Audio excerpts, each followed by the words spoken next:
கலை மனிதனாக பிறந்த ஒவ்வொருவனும் அள்ளி அள்ளி பருக வேண்டிய அமிர்தமடாது.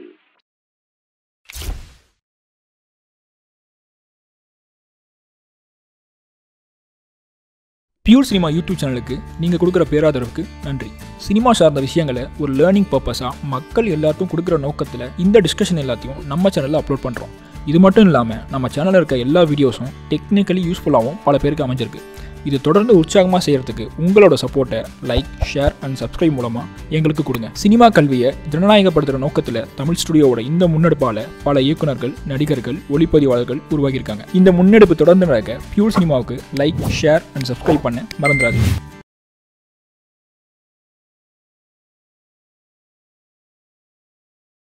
நான் வந்து ஃபஸ்ட்டு எலக்ட்ரானிக் கம்யூனிகேஷன் படித்தேன், டிப்ளமா. அது வந்து 2003-04 அந்த டைம் நினைக்கிறேன். அதுக்கப்புறம் HCL ஒரு வருஷம் ஒர்க் பண்ணேன். HCL வந்து அப்போது இந்த மதர் போர்ட்லாம் சர்வீஸ் பண்ணுற இன்ஜினியர் நான். டெஸ்டிங் அண்ட் ரிப்பேர் சென்டர் சொல்லுவாங்க. அதில் ஒர்க் பண்ணிட்டு இருந்தேன். அங்கேருந்து ஒரு 6 மாதம் 7 மாதம் போயிட்டு இருந்துச்சு வேலை. அதுக்கப்புறம் அந்த வேலை கொஞ்சம் போர் அடிக்கிற டைம் பார்த்து நம்மளை நார்த் இந்தியாவுக்கு அனுப்புனாங்க. ஒரு மாதம் அங்கே போனால் அகமதாபாத் அனுப்புனாங்க. நமக்கு இந்தியும் வரல, வேலையும் சுத்தமாக பிடிக்கல. அந்த நார்த் இந்தியன் ஃபுட்டு அதுக்கு மேலே அவங்க வந்து பிரேக்ஃபாஸ்ட்டே சாப்பிட மாட்டாங்க. பார்லிஜியும் ஒரு பவுல் ஃபுல்லாக டீயும் குடிக்கிறாங்க காலைல.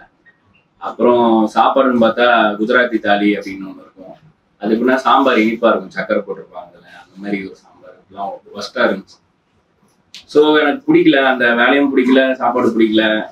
அதுக்கப்புறம் அங்கேருந்து இங்கே வந்துட்டேன். வந்ததுக்கப்புறம் ஒர்க் பண்ணிட்டு இருக்கும்போது கொஞ்சம் கொஞ்சமாக பொய் சொல்ல ஆரம்பிச்சு, ஒவ்வொரு முறையும் வேலைக்கு வர பிடிக்காதனால லேட்டாக வர்றதுக்கெலாம் ஒரு காரணம் சொல்லி, அந்த காரணங்கள் வந்து ரொம்ப க்ரியேட்டிவாக இருந்து மேனேஜர் தான் கூப்பிட்டு, இது மாதிரி உனக்கு வந்து வேலை வருதோ இல்லையோ, நல்லா இந்த மாதிரி டிசைன்ஸ்னால் பொய் சொல்ல வருது, இந்த பொய்யெல்லாம் தான்ப்பா க்ரியேட்டிவிட்டி, நீ அதை ஒரு க்ரியேட்டிவ் ஃபீல்டில் போடலாம், இங்கேயே வேஸ்ட் பண்ணுற அப்படின்னு சொல்லிட்டாரு. சுற்றி வேலை பார்த்தவங்களும் அதே சொல்லவும், சரி ஓகே அப்போது வீட்டில் சொல்லலாம் அப்படின்னு சொல்லும் போது, அப்போ தான் அந்த அறிந்து மரியாமலும் அந்த விஷ்ணுவர்தன் டைரக்டர் வந்து கொஞ்சம் தெரியற டைம் அது. அவர் ஒரு டிவி இன்டர்வியூவில் வந்து சொன்னார், விஷுவல் கம்யூனிகேஷன் ஒன்று படித்தேன் நான் லைவில், படிச்சுட்டு தான் அப்புறம் சினிமாவுக்கு வந்தேன். ஸோ வீட்டில் சினிமா பார்க்க போகிறேன்னு சொன்னாலே செருப்பால் அடிப்பாங்க. அப்புறம் எடுக்க போகிறேன்னு சொன்னால் என்ன சொல்லுவாங்கன்ட்டு, சரி படிக்க போகிறோம், டிப்ளமாவோட நின்றக்கூடாது, ஏன்னா ஒரு டிகிரி இருந்தால் தான் கல்யாணமே பண்ணுவாங்க அப்படிலாம் அடிச்சு விட்டு, அதுக்காக பேருக்கு ஒரு டிகிரின்னு சொல்கிற மாதிரி தான் பிஎஸ்சி விஸ்காம்னு வீட்டில் சொல்லி, அதுக்கப்புறம் லைவ்லா மெட்ராஸ் கிறிஸ்டின் காலேஜ், டிஜி வைஷ்ணவ் இருக்கிற காலேஜ்லாம் அப்ளை பண்ணி ஆளை வச்சு வரைஞ்சிலாம் கொண்டு போய் அப்போல்லாம் இம்ப்ரெஸ் பண்ண ட்ரை பண்ணி, அதுக்கப்புறம் மெட்ராஸ் கிறிஸ்டின் காலேஜில் சீட்டு கிடச்சிது. 3 வருஷம் விஸ்காம் முடிச்சோம். விஸ்காம் என்ன சொல்லித்தரோம்னா, 3 வருஷத்தை நம்ம தொலைச்சிடுவோம்.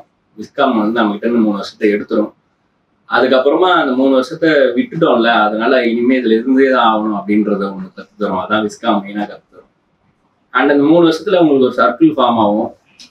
உங்க சர்க்கிள்குள்ளேயே நீங்க ஒரு எடிட்டரை கண்டுபிடிச்சிடலாம், ஒரு சினிமாட்டோகிராஃபரை கண்டுபிடிச்சிடலாம், ஒரு சின்ன பட்டிங் ஆக்டரை கண்டுபிடிச்சிடலாம்.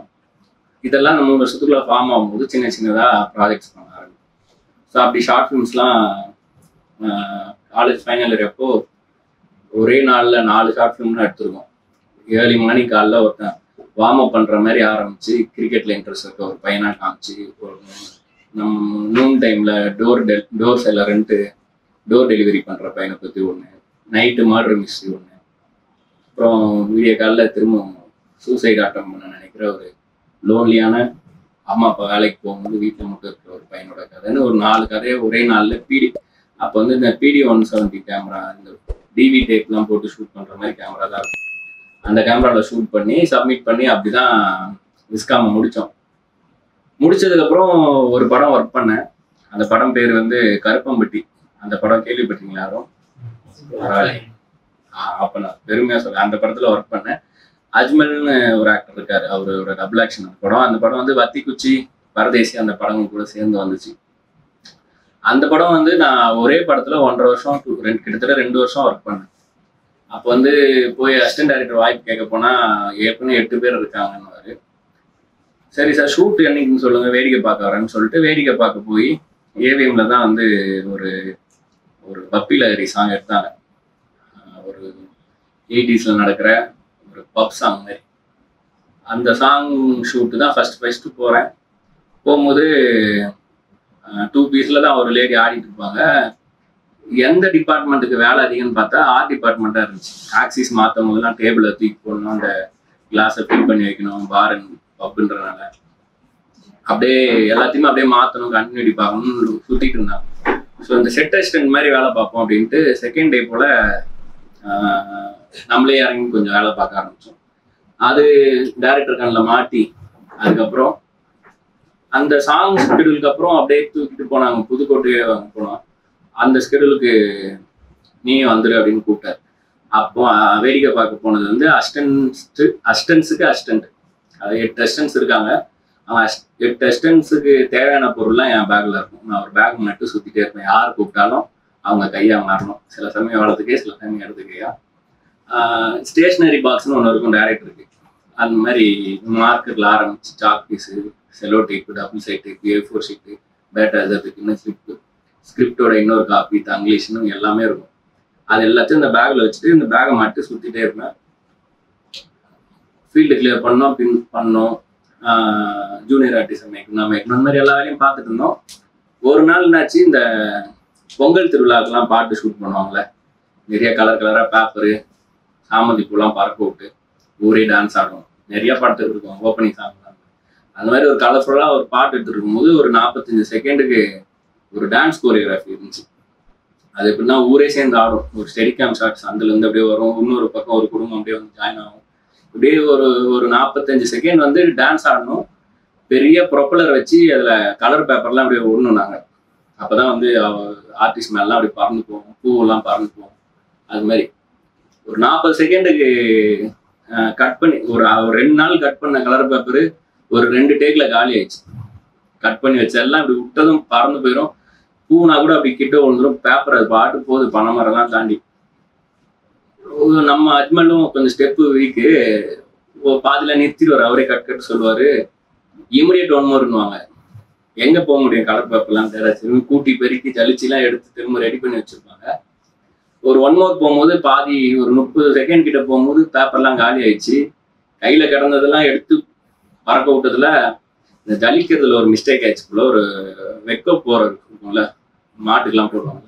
அது ஒரு பெரிய பீஸ் வந்து அஜ்மல் மூஞ்சில போய் டான்ஸ் ஆடிட்டு இருக்கும்போது மூஞ்சில போய் விழுந்திருக்கு. அதனால டென்ஷன் ஆகி டைரக்டர் எழுந்துச்சு வந்து ஒரு அசிஸ்டன்ட் டைரக்டர் அடிச்சாரு. நான் தப்பிச்சு அவன் அடிச்சாரு. அவன் அடிச்சதும் அவன் வரல மறுநாள் லீவோ பார்த்துட்டு. அதுக்கப்புறம் நம்மால் டைரக்டர் வந்து சரி நீ கிளாப் அடிப்பேன்னு என்னை கேட்டாரு. தெரியாது, சரி சார் நான் அடிக்கிறேன்ட்டு வாங்கினேன். ஸோ அப்படிதான் கையில் கிளாப் போட்டு வச்சு அசிஸ்டன்ட் டைரக்டர் அறிமுகம். அப்படி அந்த ஸ்கெடியூல் ஒரு 10 நாள் முடிஞ்சுது. அதுக்கப்புறம் ஃபினான்ஸ் ப்ராப்ளம் ஒரு 6 மாதம் 8 மாதம். இப்போல்லாம் வந்து ஃபோன் இருக்குது, ஃபோனில் டேட்டா இருக்குது, நமக்கு நிறைய அவுட்லெட் இருக்குது, வெளியில் நடக்கிறத தெரிஞ்சுக்க, கற்றுக்க, படம் பார்க்க. அப்படி அப்போ வந்து பெரிய விஷயமா இருந்துச்சு அது. ஸோ 4 செவத்துக்குள்ளே அப்படியே உட்காந்துருப்போம். அசிஸ்டன்ட் டைரக்டர் ஒன்று ஒரு 5 பேர் வரைக்கும் பார்த்துட்டு உட்காந்துருப்போம். இந்த செவத்துல இருக்க சுண்ணாம்பே பேர்ந்து விழுந்துரும், அந்த அளவுக்கு பார்த்துட்டு இருக்கோம். ஒரே ஒரு டெஸ்க்டாப் கம்ப்யூட்டர் இருக்கும், அதில் போட்டு உட்காந்துருப்பாங்க. Morning paper, evening paper, tea வாங்குறதுன்னு அப்படியே சுற்றிட்டு இருக்கோம். ஒரு 6 மாதம் 8 மாதம் அப்படியே வெட்டியா வந்து உட்காந்து திரும்ப கிளம்பி போகிற மாதிரியே இருந்துச்சு. சம்பளமும் கிடையாதுன்னும் போது அந்த படத்துல பேர் வர்றது மட்டும்தான் நமக்கு ஒரே அணி. படத்தை நம்மளும் தயாராகிட்டு ஒரு பாயிண்ட்ல விட்டோம்னா நின்றும் போல படம்ன்ற டைம்ல ஒவ்வொருத்தரும் பிரிஞ்சு போயிட்டாங்க. அவங்க வேற படம் கிடைக்கும் அசிஸ்டன்ஸ்லாம். நான் மட்டும் இருந்தோம். அப்போ அது வரைக்கும் எடுத்த ஃபுட்டேஜை வச்சு ஃபோட்டோ கார்டு ரெடி பண்ணி அந்த சாங்கெல்லாம் வீடியோவை கட் பண்ணிட்டு வேற ஏதாவது கோ ப்ரொடியூசர் யாராவது பிடிக்கலாமான்னு பைக்கில் நானும் டைரக்டர்லாம் போயிருக்கோம். அப்படி எதுவும் செட் ஆகல. அதுக்கப்புறம் திரும்ப இதே ப்ரொடியூசரே கொஞ்சம் ஃபண்டு ரெடி பண்ணாரு. அடுத்த ஸ்கெடியூல் அப்போ அசிஸ்டன்ஸே இல்லை. போனவங்க தான், யாரும் வரல. நான் மட்டும் இருந்தேன். ஒரு சென்னையில் ஒரு 10 நாள். அப்புறம் இங்கே ஒரு டிஸ்கோ சாங் எடுத்தோம், பப்பி லஹரி சாங். பின்னியில் செட்டு போட்டு அது ஒரு 4 நாள். ஆடியோ லான்ச்சு, டப்பிங் ஸ்கெடியூல், இதெல்லாமே நானே பார்த்துப்பேன். அந்த படமே ஃபிலிமில் எடுத்த படம். ஸோ இங்கே ஆட் லேப்ஸில் மேகசின் வாங்கி கொடுக்கணும். போனால் அங்கே ஷூட் பண்ணி அதுக்கப்புறம் அதை நான் பைக்லேயே முன்னாடி 10 கேனியும் டப்பாவில் வச்சு எடுத்துகிட்டு போயிருக்கேன். போய் இங்கே சங்கீதால அது ஜம்போரிலா மாற்றி அதுக்கப்புறம் டெலிசீரிங் பண்ணி அதை எடிட் பண்ணின்னு இப்படி தான். ஸோ ஒரு 3-4 ஸ்கிடில் வந்து நான் மட்டும் தான் ஒர்க் பண்ணேன். ஸோ அந்த ஒரு படம் அனுபவம் தான் எனக்கு வந்து டிஎஃப்டெட் பண்ண மாதிரி ஒரு திருப்தி விஸ்காம் முடிச்சதுக்கப்புறம். ஸோ 1.5 வருஷம் 2 வருஷம் ஆச்சு அந்த ஒரு படம். அந்த ஒரு படத்தில் இபி லெவலுக்கு எல்லாமே பண்ணியாச்சு. இன்விடேஷன் போடுறதுல ஆரம்பிச்சு கேடிஎம் ரிலீஸ் ஆகி பிரச்சனை ஆச்சு. இந்த ஆடை படம் மாதிரி அதுவும் முதல் 2 ஷோ கேன்சல் ஆச்சு. ஸோ கேடிஎம் இஷ்யூ வரைக்கும் எல்லாத்தையுமே அந்த படத்தில் பார்த்துட்டோம். அந்த ஒரு படம் தான் அனுபவம். அதுக்கப்புறமா நாளே இயக்குனர்லாம் பெருசாக வந்துட்டு இருந்த டைம். அப்போ ஷார்ட் ஃபிலிம்ஸ் எடுக்கிறது வந்து அது ஒரு பெரிய விசிட்டிங் கார்டாக இருந்துச்சு உள்ள வர. சரி, ஒரு படம் அனுபவம் இருக்கு, ஸ்கிரிப்டும் இருக்கு, என்ன கதை நல்லா சொன்னாலும் எடுக்க தெரியுமா எனக்குன்னு கேட்பாங்க. ஏன்னா என்னோட எங்கள் பாட்டி நல்லா கதை சொல்லுவாங்க, பட் எடுக்கணும்னா எடுக்க வரதில்ல. இந்த மாதிரி எடுக்க வருமானு தெரியலையன்றதையும் திரும்ப கேட்பாங்கன்ட்டு சரி ஒரு ஷார்ட் ஃபிலிம் பண்ணலான்ட்டு தான் மதுன்னு ஒரு ஷார்ட் ஃபிலிம் பண்ணோம். அந்த ஷார்ட் ஃபிலிம் பார்த்துருக்கீங்களா யாரும்? மதுன்னு ஒரு ஷார்ட் ஃபிலிம் தான் மேதமான ஆச்சு. மேதமானோட ஃபர்ஸ்ட் 25 நிமிஷம் தான் வந்து மதுன்ற ஷார்ட் ஃபிலிம் ஒரு நெட்டில் இருக்கும். இந்த பேட்டையில் ரஜினி சாரோட சொந்தக்கார பையனை ஒருத்தர் நடிச்சிருப்பாங்க, அனந்த்னு ஒரு பையன், அவன் நடித்த ஷார்ட் ஃபிலிம் அது. அவனுக்கு அந்த ஷார்ட் ஃபிலிம் தான் ஃபர்ஸ்ட். அதுக்கப்புறம் மெர்க்குரியில் நடித்தான், அப்புறம் பேட்டையில். ஸோ அந்த ஷார்ட் ஃபிலிம் நாங்கள் ஷார்ட் ஃபிலிம் எடுக்கும்போதே வந்து இது ஒரு அவார்ட் வினிங் ஷார்ட் ஃபிலிமாக எடுக்கணும், ஒரு அவேர்னஸ் ஷார்ட் ஃபிலிமாக எடுக்கணும், ஒரு மெசேஜ் சோஷியல் மெசேஜ் சொல்லணும், அந்த மாதிரி ஐடியாவில் தான் நிறையா வந்துட்டு இருந்துச்சு ஷார்ட் ஃபிலிம்ஸ். ஏன்னா அதுக்கெலாம் ப்ரொடியூசர் கிடைச்சது பெரிய ஸ்க்ரீன்லாம் வராதுன்னும் போது புது ஐடியாஸ் தான் இருந்துச்சு. பட் என் இன்டென்ஷன் ஒரு ப்ரொடியூசரை இம்ப்ரெஸ் பண்ணுறது தான் போது இந்த டரண்டினோ படங்கள்லாம் வரும், ஒரு 20-25 நிமிஷம் ஒரு டேபிள் கான்வர்சேஷனே கூட இருக்கும். இன்க்ளோரியஸ் பாஸ்டர்ஸ்லாம் பார்த்தீங்கன்னா ஃபர்ஸ்ட் 20 நிமிஷம் அந்த மாதிரி. அது மாதிரி இப்போ ஒரு பெரிய சீக்வன்ஸாக எடுத்துப்போம், உட்கார்ந்ததுலேயே வாயிலே ஆட சுட்டு ஒரு ஷார்ட் ஃபிலிம் எடுக்கணும், அதுலேயே இன்ட்ரெஸ்டிங்காக எங்கேயும் பண்ணணும் அப்படின்ட்டு பண்ண ஷார்ட் ஃபிலிம் அது. அது வழக்கம் நீங்கள் பார்த்தீங்கன்னா மேதமானோட ஃபர்ஸ்ட் 20 நிமிஷம் அப்படிதான் இருக்கும். ஒருத்தர் மொட்டை மாடல உட்காந்துருப்பான், அவன் ஃப்ரெண்ட்ஸ் எல்லாம் டைனிங் டேபிள் உட்காந்துருப்பாங்க, அவ்வளோதான். ஃபோன் கான்வர்சேஷன்லேயே முடிச்சிருப்போம் அந்த படத்தை. ஸோ அதுதான் ஷார்ட் ஃபிலிமாக பண்ணோம். அதுக்கப்புறம் அது 10,000 ரூபாய் தான் இருக்கும் அது எடுத்தது. 60 கேமராவில் எடுத்தோம், மியூசிக் டைரக்டரோட ஸ்டுடியோலேயே டப்பிங் பண்ணோம். அந்த பொண்ணு எல்லாருமே தெரிஞ்சவங்க வச்சே அப்படியே முடிச்சேன் ஷார்ட் ஃபிலிம். அது யூடியூப்ல விட்டதும் கார்த்தி சுப்ராஜ் பார்த்தாரு. அதை பார்த்துட்டு நான் வந்து இந்த மாதிரி ஆந்தாலஜியாக ஒரு 5 ஷார்ட் ஃபிலிம்ஸ் தேட்டரில் ரிலீஸ் பண்ண போகிறேன், அதில் உங்கள் ஷார்ட் ஃபிலிம் ரிலீஸ் பண்ணலான்னு இருக்கேன், ஸோ அது தூக்கிடுங்க யூடியூப்லேருந்து அப்படின்னு சொன்னார். சரின்னு தூக்கணும். அதுக்கப்புறம் பெஞ்ச் டாக்கீஸ்னு வந்துச்சு. அதுக்கப்புறம் தெரியும்னு நினைக்கிறேன். பெஞ்ச் டாக்கீஸ்ன்னு இப்போ அவியல்னு ஒன்று வந்தது, ஒரு 5 ஷார்ட் ஃபிலிம். அதுக்கு முன்னாடி பெஞ்ச் டாக்கீஸ்னு வந்துச்சு. அதில் ஒரு 5 ஷார்ட் ஃபிலிம், ஒரு ஷார்ட் ஃபிலிம்லாம் வந்தது. அதில் வந்து மற்றதெல்லாம் வந்து ஒரு இது வந்து ஹோமோசெக்சுவல் பற்றி இருக்கும், ஒன்று ஸ்ரீலங்கன் இஷ்யூ பற்றி இருக்கும், அப்புறம் இன்னொன்று ஒரு போலீஸ் என்கவுண்டர் பற்றி இருக்கும். அந்த மாதிரிலாம் இருந்துச்சு. இது மட்டும்தான் ரொம்ப கமர்ஷியலாக ஒரு லவ் ஸ்டோரி அப்படி இருந்தது. ஸோ அதுக்கு நல்ல ரெஸ்பான்ஸ் இருந்ததுனதும் எனக்கு பெஞ்ச் டாக்கீஸ்க்கு அப்புறம் ஒரு வருஷமாக நிறைய பேர் கதை கேட்டாங்க. அதை பார்த்துட்டு அப்போ நான் ஒரு கதை சொன்னேன். அந்த கதை பேர் வந்து கொடின்னு பேர் வச்சு ஒரு கதை சொன்னேன். அது வந்து குழந்தை ஒன்று போர்வெல்ல விழுந்திருக்கும், அந்த குழந்தைய சுற்றி நடக்கிற அரசியல் தான் கதை, அந்த ரெஸ்கியூ மிஷனை பற்றின கதை. ஃபர்ஸ்ட் கொடின்ற டைட்டில் வெளியே வேற ஒரு படமாக வந்தது. அப்புறம் இந்த கதையும் இதுக்கு சிமிலராக இன்னொரு படமும் வந்தது. நான் தேடிட்டு இருந்த டைம்ல அந்த கதையை இந்த ஷார்ட் ஃபிலிமை போட்டு விட்டு அந்த கதையை சொல்லுவேன். எல்லாரும் வந்து இந்த ஷார்ட் ஃபிலிம் இவ்வளோ கலாயா ஜாலியாக இருக்குது, நீங்கள் அவ்வளோ சீரியஸாக ஒரு கதை சொல்கிறீங்க, இதையே பண்ணலாமே படமானே கேட்டுருந்தாங்க. ஒரு வருஷம் நான் வந்து ஒரு 45 பேருக்கு சொல்லியிருந்தேன். ப்ரொடக்ஷன் திருப்பதி பிரதர்ஸில் ஆரம்பித்து ஸ்டுடியோ கிரீன், ராடன், நிறையா இருக்கிற யூடிவி இருக்கிற எல்லா பெரிய பிராண்டில் ஆரம்பித்து நேற்று தான் ஆரம்பித்த கம்பெனி வரைக்கும் சொல்லியாச்சு. அதுக்கப்புறம் திரும்பவும் கார்த்தி சுப்ராஜ் தற்செயலாக கேட்டார், என்னாச்சு நேரம் நீங்கள் படம் பண்ணியிருக்கோமே ஷார்ட் ஃபிலிமுக்கு அப்புறம் அப்படின்னு கேட்கும்போது, இல்லை சார் இன்னும் எதுவும் செட் ஆகாமல் சுற்றிட்டு இருக்கேன் அப்படின்னும் போது, என்ன காரணம்னு கேட்டால் இந்த ஷார்ட் ஃபிலிம் மாதிரியே கேட்குறாங்க சார் படம் பண்ணேன் அப்படின்னு கேட்டால் அவர் தான் சொன்னார், இப்போ இவ்வளோ பேரும் அதான் எதிர்பார்க்குறாங்கன்னா பேசாமல் அந்த ஷார்ட் ஃபிலிமே படமாக பண்ணிடுங்களேன்னு. அவரும் அதை அவரே அதை சொன்னாருன்னதும் சரி நான் உங்களுக்காக பண்ணுறேன் ஸ்கிரிப்ட் அதை, ஆனால் எனக்கு அதை ஸ்ட்ரெச் பண்ண விருப்பம் இல்லை. அது ஒரு ஷார்ட் ஃபிலிம் அப்படியே இழுத்து அது ஒரு கதை பண்ணேன். நான் அப்படியே ஃபர்ஸ்ட் 20 நிமிஷமாக வச்சிடுறேன், அதுக்கப்புறம் எனக்கு தோன்றபடி அந்த கதையை எழுதுறேன், அதுக்கப்புறம் அப்படியே டெவலப் பண்ணுவோன்ட்டு அப்படியே ஷார்ட் ஃபிலிமாக அப்படியே ஃபர்ஸ்ட் 20-25 நிமிஷமா வச்சுட்டு அதுக்கப்புறம் நடக்கிற கதையெல்லாம் எழுதுனது தான் இதய முரளின்னு இருந்துச்சு அப்போ பேர். அது அவருக்கு மட்டும் தான் சொன்னேன். ஒரு 1.5 மாதம் கழிச்சு கதையை முடிச்சுட்டு போய் கதை சொன்னேன். அது ரொம்ப பிடிச்சிருந்துச்சு. அதுக்கப்புறம் அது அந்த டைட்டில் இருந்துச்சுன்றனால அப்புறம் மேயாதமானா வெளியே வந்துச்சு. அதுக்கப்புறம் மேயாதமானா ரிலீஸ் ஆகிறதுக்கு முன்னாடி வரைக்கும் அதுவும் பிச் பண்ணோம். நம்ம வந்து ஜெய்க்கு கதை சொன்னேன், அப்புறம் விஷ்ணு விஷாலுக்கு சொன்னேன், அட்டகத்தி தினேஷ்க்கு, அதர்வாக்கு, அந்த ஏஜ்ல யாரெல்லாம் இருக்காங்களோ எல்லாருக்குமே சொன்னோம். சாய் பல்லவி அண்ட் ஜெய் பண்ற மாதிரி போச்சு. அதுக்கப்புறம் கோபுரம் ஃபிலிம்ஸ் பண்றதா இருந்துச்சு. அந்த அந்த அந்த படம் வந்து டிமானிட்டைசேஷன் டைம்ல மாட்டுச்சு. அதனால ப்ரொடியூசர் அப்புறம் போயிட்டாரு அந்த டைம்ல மாட்டிட்டு. ஸோ அப்படியே அக்ரிமெண்ட்டை கிழிச்சு போட்டாங்க நம்ம முன்னாடி. சரி, அதுக்கப்புறம் என்ன பண்ணலாம், ஓகே ரொம்ப டிப்ரெஷன்ல இருந்த டைம், சும்மா இருந்தால் ஏதாவது தப்பா தோணுதுன்னு சொல்லிட்டு சபரிமலைக்கு மாலை போட்டு மலைக்கெல்லாம் போயிட்டு வந்த டைம்ல மலைக்கு போகும்போது தான் ஒரு ஒரு பஜனை கோஷ்டிலேருந்து ஒரு பையன் வந்து ஒரு பாட்டு பாடினான். ஸோ ஒரு நாள் நைட்டு அந்த அழுதை, யாராவது போயிருக்கீங்களா மலைக்கெல்லாம், அந்த அழுதை ஆறு பக்கத்துல தங்கியிருக்கும் போது காலையில் 4 மணி போல நாங்கள் உட்காந்து பாடிட்டு இருக்கோம். அப்போ வேற குரூப்ல இருந்து ஒருத்தன் வந்தான், சுவாமி இந்த மாதிரி என் குரூப்ல எல்லாரும் வயசானவங்களா இருக்காங்க, அவ்வளோ பக்தியா இருக்க மாட்டாங்க, உங்களை பார்த்தா ரொம்ப இதா இருக்கு, நான் ஒரு பாட்டு பாடலாமான்னு வந்து கேட்டான். உடனே எங்க குரு சாமி அதுக்கு என்ன மணிகண்டா பாடுன்ட்டாரு. இன்னும் அந்த டோலக்கை கொடுங்கன்னு வாங்கினேன், நான் கஞ்சிரா கொடுங்கன்னு வாங்கினேன். வாங்கி நம்ம எல்லாரும் சேர்ந்து தான் பாட போறோம் அப்படின்னு சொல்லிட்டு தங்கம்மா நான் இருந்தா படிக்கட்டு ஆயிருப்பேன், சந்தனம்மா நான் இருந்தா மாலை ஆயிருப்பேன், ஜோதியா நான் இருந்தா அவன் மலையில தீபம் ஆயிருப்பேன், இப்படியே பாடினான்.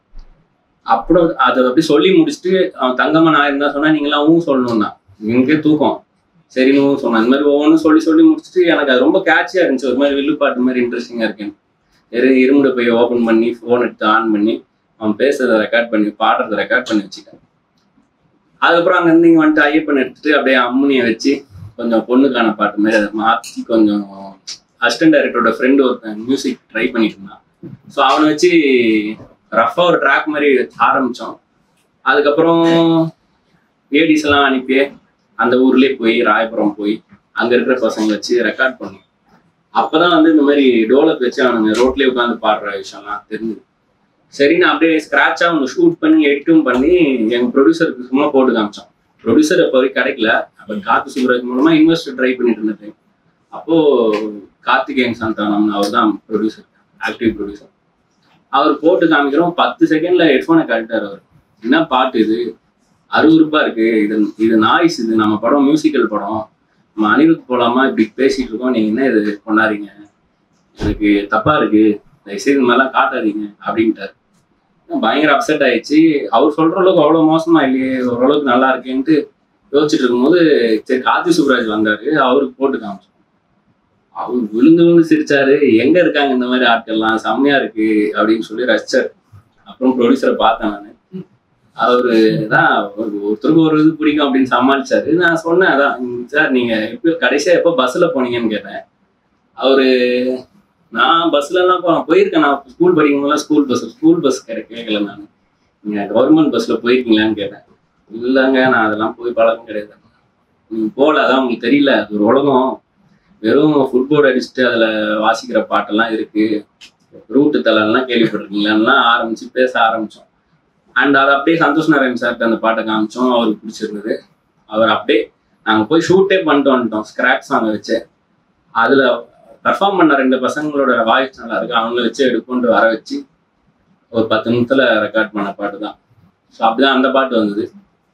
அதுக்கப்புறம் எஸ் மதுன்னு ஒரு சாங் இருக்கும், அந்த அட்ரஸ் சாங். அது ரொம்ப இந்த படம் நான் ஸ்கிரிப்ட் எழுதும் போது வேண்டாம் இருப்பா, அப்படி 20 நிமிஷம் முடிச்சிட்டோம். இதுக்கப்புறம் ஆரம்பிச்சு போறபடி போட்டுன்னு தான் எழுதினேன். இங்க காமெடி வேணும், இந்த இடத்துல ஒரு பஞ்சு வேணும், இங்க ஒரு ஒன்லைனர் வேணும், அந்த மாதிரி ஐடியாலே பண்ணல. பட் ஆனால் போற போக்குலேயே அது ரொம்ப போய் ஒரு பார்ல நின்றுச்சு. ஒரு சிச்சுவேஷன் போய் பார்ல நின்று ஹீரோவும் ஃப்ரெண்டும் பேசுற மாதிரி, என்னடா வழக்கமா வர்ற மாதிரி ஒரு பொண்ணை திட்டுற மாதிரி ஒரு பார் சாங்கனே வந்து நிக்குதுன்ட்டு, சரி சாங்கே இங்க கிடையாது, பொண்ணை திட்டணுன்னா அவளை மட்டும் திட்டுற, ஏன் எல்லாரையும் திட்டுற அப்படின்னு ஒரு கான்வர்சேஷன் ஆரம்பிச்சு ஓகேன்னு அந்த பொண்ணோட அட்ரஸ் அவங்க அப்பா பேர்லாம் சொல்லி திட்ட ஆரம்பிச்சு பாட ஆரம்பிச்சு விழுந்துருவான். பாடவே மாட்டாங்க, பாட ஆரம்பிச்சு விழுந்துருவான். அதோட அந்த சீனை முடிச்சிடலாம் அப்படின்னு தான் எழுதி நரேட் பண்ணேன். கார்த்தி சுப்ராஜ் தான் வந்து இது ரொம்ப சூப்பரா இருக்கு, கிரியேட்டிவா இருக்கு இந்த ஐடியா, சும்மா 2 லைனாவது அங்கே வந்தால் தான் நல்லா இருக்கும், இந்த ஐடியாவை விடக்கூடாது, ஃப்ரெஷ்ஷாக இருக்கு அப்படின்னா. சரி எப்படியும் போகிற போக்கில் மாத்தினாங்க. ஷூட்டுக்கு போயாச்சு, எனக்கு உடன்பாடு இல்லை பாட்டா பண்ணேன். பட் ஆனால் ஸ்கெடியூலில் சாங்குக்குன்னு 2 நாள் போட்டு வச்சிருக்கோம். அப்போ என்ன பண்ணுறதுன்னா, சாங்கு ஷூட்டுக்கு வர்றதுக்கு ஒரு 2-3 நாள் முன்னாடி வந்து சந்தோஷ் நாராயண் எனக்கு கால் பண்ணி இந்த மாதிரி ஒரு சாங்கு சிச்சுவேஷன் சொன்னீங்களா, அதுக்கு லிரிக்ஸ் எப்படி இருக்கலான்னு எனக்கு மெசேஜ் அனுப்பிவிடு அப்படின்னா. நான் ஷூட்டில் இருக்கேன், வேற ஒரு தங்கச்சி சென்டிமெண்ட் சீன் ஒன்று போயிட்டு இருக்கு. சரி சார் அனுப்புறேன்னு சொல்லிட்டு வச்சுட்டேன் ஃபோனை. அங்கே 2வது டேக்கு ரெடி ஆர்டிஸ்ட்டு இப்படி கேட்குறாருன்னு சரின்னு ஒரு 5 நிமிஷம் சொல்லிட்டு ஓரமாக போய் உட்காந்துட்டு, நமக்கு லிரிக்ஸும் அதுவும் தூரம், சரி நம்மகிட்ட இந்த அட்ரஸ் மட்டும் தான் இருக்குது அப்படின்னும் நம்பர் 6 விவேகானந்தர் தெரு, துபாய் குறுக்கு தெரு, துபாய் மெயின் ரோடு இருக்குல்ல, அதனால தான் நம்பர் 6ன்னு வச்சுருந்தோம் அந்த அட்ரஸுக்கு. நம்பர் 6 குறுக்கு தெரு, சாந்தி காலனி, சென்னைன்னு இருந்துச்சு அதில். சரி அப்போது எஸ் மது பதில் நோ மது, அப்புறம் ஃப்ரெண்ட் ஆஃப் பிரியாங்காக்கு பதில் ஊன் பேச்சுக்கா, அப்புறம் சாந்தி காலனியும் சாந்தி இல்லாமல் நான் காவறன்ற மாதிரிலாம் இது மாதிரிலாம் ஒன்றுத்தையும் உல்ட்டா பண்ணி எப்படியே திருப்பி எழுதி, sir lyrics can be like this sir அப்படின்னு அனுப்பிட்டேன் வாட்ஸ்அப்பில். சிரிச்சார் அவரு, சரி இப்போ பிடிக்கல போலன்னு விட்டேன். மறுநாள் நைட்டு போல் மெயில் அனுப்பியிருக்கேன் பாரு அப்படின்னாரு. மெயில் போனால் song can be like this அப்படின்னு சப்ஜெக்ட் போட்டுருந்துச்சு. உள்ளே போனால் நான் என்ன அனுப்பணும்னோ அதை அப்படியே பாடி இதான் பாட்டுன்னு அனுப்பியிருந்தேன். கேட்கவே செம்மையாக இருந்துச்சு, ரொம்ப ரஃபாக தான் இருந்துச்சு, பட் டியூனாக சூப்பராக இருந்துச்சு. ஃபோன் பண்ணி சூப்பராக இருக்குது சார், எப்படி சார் இதை யோசிச்சுங்கும் போது, அவ்வளோதான்டா இன்னும் 2 லைன் தேவைப்படுது, அதையும் எழுதி அனுப்பிடுங்க. இதுக்கே முக்கணும், அட்ரஸ் முடிஞ்சு போச்சு, இப்போ என்ன பண்ணுறதுன்னு யோசிக்கும் போது, அப்போ கட்டப்பா கில்டு பாகுபலி அது, அப்புறம் இன்னொரு ஏதோ லைன் இருக்குங்கள, அந்த ஜேசுதாஸ் எல்லாம் வரும், அந்த மாதிரி ஏதோ தெரிஞ்சது 2 ஏதோ போட்டு அனுப்புனா, டேய் இது சந்தத்திலே இல்லை அப்படின்னாரு. சார் அனுப்புன மாதிரி தான் சார், இப்போ அனுப்புனதுக்குன்னு நான் ஒன்று பாட்டேன்ல, இப்போ அதில் உட்காரணும் அந்த டியூனில் இது அப்படின்னாரு. இல்லை சார் இதுதான் சார் வந்துச்சு, அப்படியே வச்சிங்கன்னாவோ சரி வச்சு தொலைன்னு வச்சுட்டு ஜி இது மீட்டர்லேயே இல்லை, சுத்தமாக சிங்க் ஆகலை அப்படின்னு அதையும் அவரே பாட்டுக்குள்ளேயே சொருவி விட்டு அந்த பாட்டை இப்படி ஒரு உருட்டு போட்டு அண்ணனுக்கு ஒரு ஊத்தாப்ப ரெடி பண்ணி கொடுத்தாரு. ஸோ அப்படிதான் வந்து எஸ்மது சாங் உருவாச்சு. இது மாதிரி ஒரு வெளியே பார்க்க பவுண்ட் இப்படி கொடுத்தோம், சரி இந்த காசு கொடுத்தாங்க, இப்படி ஒரு படம் பண்ண கமர்ஷியல் படம் மாதிரி தெரியும். அது ஒவ்வொரு ஸ்டேஜில் நிற்கும் போது வந்து நம்ம சைடு நின்றவே கூடாது. இப்போ இந்த கேப்பில் வந்து ஒரு பாட்டை ரெடி பண்ணுறோம், அப்புறம் மை மேகதமான மொமெண்ட்டுன்னு 5 ப்ரொமோலாம் ரெடி பண்ணியிருக்கோம்.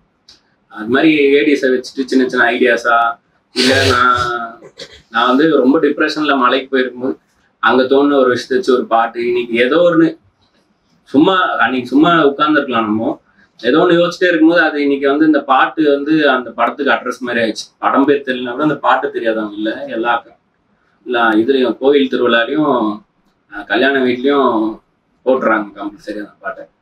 ஸோ அது மாதிரி எங்கெல்லாம் ஸ்ட்ரகிள் பண்ண டைம் இருக்கோ அங்கெல்லாம் நம்மளா ஒரு ஆப்பர்ச்சுனிட்டியை ஓப்பன் பண்ணி.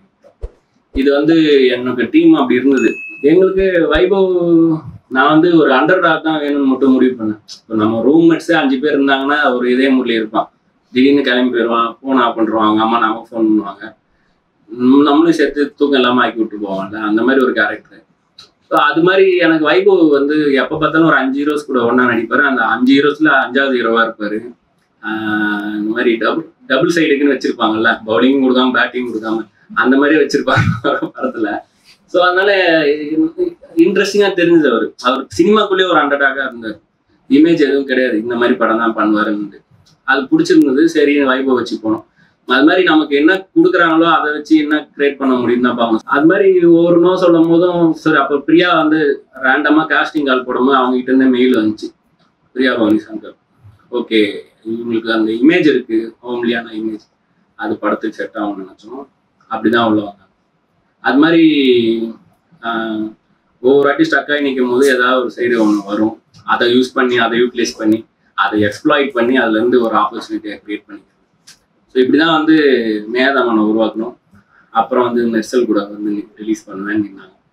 அதே மாதிரி ரிலீஸ் ஆச்சு. பட் அப்போ ஸ்க்ரீன்ஸ் கிடைக்கல. பட் ஆனால் இன்னி வரைக்கும் அந்த படம் வந்து தெரியுது. நிறையா நாமினேஷன்ஸ் வந்துச்சு. இந்துஜா வந்து விகடன் அவார்ட்ஸ் வின் பண்ணாங்க, விவேக் பிரசன்னா விஜய் அவர்கள் வின் பண்ணார்.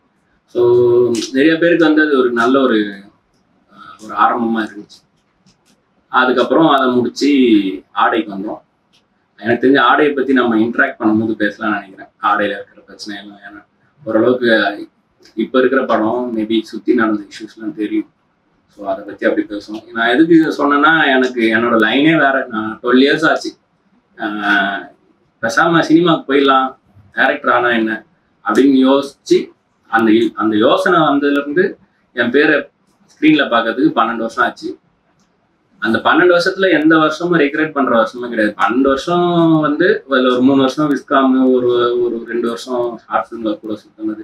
இப்படி சுத்தணும்ட்டு எல்லாமே வந்து அனுபவமாக தான் இருக்கு. இன்னைக்கு வந்து ஒரு 7-8 ஸ்கிரிப்ட் நல்லாவே முடிச்ச ஸ்கிரிப்டா இருக்கு. அண்ட் ஒரு 2 படம் சொல்லிக்கிற மாதிரி படம் பண்ணியிருக்கோம். அது எல்லாத்துக்கும் வந்து அப்பத்துலேருந்தே வந்து அந்த அந்த நமக்கு இருந்த அந்த 12 வருஷம் வந்து நிறைய விஷயங்களுக்கு வந்து ஒவ்வொன்றுத்தையும் வந்து ஒவ்வொரு ஸ்டேஜில் ரெடி பண்ணி வச்சிருக்க ஹெல்ப் பண்ணுச்சு. அண்ட் இன்னைக்கு வந்து என் கூட படித்த சினிமோட்டோகிராஃபர் தான் வந்து விஜய் கார்த்திகேயன். அவர் தான் ஆடையோட சினிமோட்டோகிராஃபர். என் கூட படித்த ஒரு பையன் தான் நடிச்சிட்டு இருக்கான். ஸோ அவங்க எல்லாருமே வந்து ஒரு நாள் இல்லை, இன்னும் ஒரு நாள் யாராவது ஒரு வாரம் லோவாக இருந்தோம், வேற ஆப்பர்ச்சுனிட்டி இல்லை அப்படின்னும் போது நான் விளம்பர ஆர்ட் ஃபிலிம்ஸ்லையும் போய் ஒர்க் பண்ணியிருக்கேன்.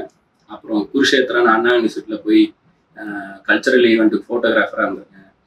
அப்புறம் கல்யாண பர்த்டே ஃபஸ்ட்டு பேர் வைக்கிற ஃபங்க்ஷன் பர்த்டேக்கு கான்செப்ட் வச்சு ஃபோட்டோ ஷூட் பண்ணுவோம், அது மாதிரி பண்ணியிருக்கேன். அப்புறம் வெறும் இந்த ஃப்ளிப்கார்ட்லாம் வரும், ட்ரெஸ்ஸு மட்டும் மாறிட்டே இருக்குங்க, போஸ் மாறாது. ஒரு மாடல் இருந்தாங்க, அந்த மாதிரி வெறும் கதவெல்லாம் ஷூட் பண்ணியிருக்கோம், டிசைன்ஸில் பண்ணுறது. அது மாதிரி பண்ணாத வேலையே கிடையாது. பட் எல்லாம் பண்ணிட்டு இருந்தாலும் இந்த கண்டுகொண்டேன் ஒரு சன்கன்னு வச்சுட்டு நிற்பார் அஜித் சார் ஒரு கல்யாணத்தில். அது மாதிரி டிசைன்ஸ்லாம் நிறைய பண்ணோம். பட் ஆனால் ஃபோக்கஸாக வந்து எதில் நம்ம திருப்தி ஆகுமோ அந்த வேலைக்கான வேலையும் பார்த்து. எனக்கு தெரிஞ்சு இன்னைக்கு நான் 2 படம் பண்ண டைரக்டரை தெரிஞ்சது விட இத்தனை பேர் அப்ரோச் பண்ணியே எனக்கு நிறைய பேர் தெரியும் இண்டஸ்ட்ரிக்குள்ள. அந்த படம் வந்து கொடின்னு ஒரு கதை சொன்னதில்ல, அது இப்போ ஹிந்தியில பண்ண சொல்லி கேட்குறாங்க, ஆடையும் ஹிந்தியில பண்ண சொல்லி கேட்குறாங்க. எதுவுமே வந்து வேஸ்ட் கிடையாது. நம்ம தூங்குற டைம் தவிர, தூங்குற டைம் வந்து மற்ற டைம் எல்லாமே வந்து அப்சர்வ் பண்ணிட்டு தான் இருக்க போகிறோம். எல்லாரும் நமக்குள்ள சீனா ஒரு டைலாக்கா வந்துட்டு தான் இருக்க போகிறாங்க. நம்மக்கிட்ட பேசுகிறவங்க, நம்ம யார்கிட்ட பேசுகிறவங்க எல்லாமே அப்படிதான். வந்து மேகதாமல்ல நீங்கள் ஜலத்தை வாய் வச்சு தான் குடிப்பீங்களான்னா எதை வச்சு குடிப்பீங்கன்னு கேட்டதெல்லாம் வந்து எங்கள் வீட்டிலேருந்து ஆரம்பிச்சது தான். எங்கள் வீட்டில் 5 பேர் உட்காந்து சாப்பிட்டுட்டு இருக்கும்போது ஒரே ஒரு சொம்பில் தண்ணி வச்சுட்டு தண்ணியை குடிக்கலான்னு போகும்போது வாய் வச்சு குடிக்காத, எல்லாரும் குடிக்கல அப்படின்னுவாங்க. வாய் வச்சு குடிக்காத எதை வச்சு குடிப்பாங்கன்ற மாதிரி கோவம் வரும். இப்போ ஒன்றும் இல்லை, எல்லாருக்கும் தனித்தனி வைக்கணும். அப்படி வந்தது தான். இந்த ஆடை படத்தில் அவங்க அம்மா சொல்லுவாங்கல்ல, கிளம்பி வெளியே போகும்போது இது என்ன ட்ரெஸ்ஸு வெளியே தெரிகிற மாதிரி போட்டிருக்க, இதெல்லாம் நாங்கள் கொடியில் காய போடும்போது அடுத்தவங்க கண்ணில் படாத மாதிரி மறைவாக போடுவோம்னு சொல்லி. அது என் ஒய்ஃப் ப்ரெக்னெண்ட்டாக இருக்கும்போது அந்த துவைச்ச துணியை நான் தான் கொடியில் காய போடுவேன். காய போடும்போது இந்த மாதிரி இன்னர்ஸை முன்னாடி போடும்போது அவளே சொல்லியிருக்கா, வாசலில் உள்ள நுழையிற இடத்துல குறுக்கில் கொடி போகுது, அதில் போய் தொங்க விடு, அது ஓரமாக போடுங்க அப்படின்னு சொல்லிட்டு. ஏம்மா அது எங்கே தொங்கினா என்ன காய போகுதுன்னா, இல்லை இன்னொருத்தர் கண்ணில் படுது இல்லை, அது ஓரமாக இருக்கட்டுமே அப்படின்னு சொல்லி. அதுதான் அம்மா கிட்ட இருந்துச்சு. அது மாதிரி நம்ம கிட்ட பேசுறவங்கலாம் அவங்கள அறியாம நம்ம சீனை மெருகேற்றிட்டு இருப்பாங்க. ஸோ அதனால ஒவ்வொரு நாளுமே வந்து அனுபவம் தான். எனக்கு தெரிஞ்சு இன்னைக்கு பேசினதும் அது மாதிரி ஒரு வகையில் உங்களுக்கு ஹெல்ப் பண்ணணும்னு நினைக்கிறேன். நான் புத்தக புழு கிடையாது. பட் ஆனால் எனக்கு புத்தகமே வந்து ஒருத்தரோட அனுபவங்களோட தொகுப்பு இல்லை கம்பைலேஷன் ஆஃப் மொமெண்ட்ஸ் அந்த மாதிரி தான் பார்க்குறேன். இல்லை இன்னொரு கேரக்டர் ஒருத்தரோட வாழ்க்கை அப்படிங்கிற புக்கு. நான் நிறையா மனிதர்கள் கூட அதிகமாக பழகிறதுனால எனக்கு புத்தகத்தை தேடி போகிற அளவுக்கு எனக்கு லோன்லினஸ் முதல் வரல. மெயினாக ரூம்மேட் தாங்கினவங்க அந்த எம்டினஸை போக்க புத்தகத்தை நண்பகனாக தேர்ந்தெடுத்துப்பாங்க. இல்லை தேடி போய் ஆர்வமாக படிக்கணும். For the sake of reading வரக்கூடாது ஹேபிட்டாக. ஸோ அதனால் நான் செலக்டிவாக ஒரு 10-15 புக்கு படிச்சிருப்பேன். அண்ட் அப்பப்போ சில பக்கங்கள் பிளாக்ஸ் அந்த மாதிரிலாம் நிறைய படிச்சிருக்கேன். இப்பவும் வந்து இங்கே வரும்போது தோணுச்சு, அதை ஒரு ஏஜ் இருக்கு, அந்த ஏஜுக்குள்ளே நல்ல பழக்கங்களை ஆரம்பிச்சிடணும், இல்லைன்னா ஆரம்பிக்கவே முடியாத மாதிரி. ஸோ ஃபர்ஸ்ட் படம் பண்ற வரைக்கும் தான் வந்து எல்லாருக்குமே அந்த ஸ்பேஸ் கிடைக்கும். நீங்க பண்ணணும்னு நினைக்கிற எல்லாத்தையும் அப்பயே பண்ணிருங்க. அதுக்கப்புறம் சினிமா கொஞ்சம் கொஞ்சமா உங்களை கரெக்ட் பண்ணிட்டே இருக்கும். மறக்காம சப்ஸ்கிரைப் பண்ணிடுங்க.